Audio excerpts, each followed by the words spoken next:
meie klassi Unistuste Eesti. Meie klass leidis, et unistuste Eesti ja ka unistuste maailma saavutamiseks tuleb mõelda suurelt. Meie unistame ja pakume välja lahenduse, mis viiks prügi töötlemise uuele tasemele.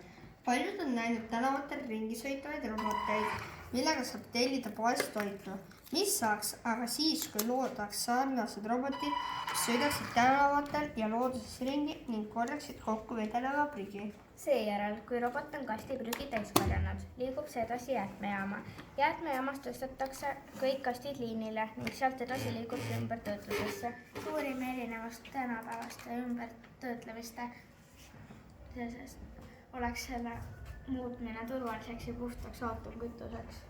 Kastis olev prügi muutub pisikeseks kuubikuks, mis on täis aatomkütust ning mida saab edasi kasutada autodes või bussides bensiini ja diisli asemel. Kuni me selliseid uuenduslikke lahendusi ootame, tahame kõikidele meenutada, et sorteerides juba praegu enda prügi saame. Plastpudelites luua uusi spordisärke, Klaasist uusi klaasesemeid, Vanast paberist luua uusi tooteid. Aitäh vaatamast!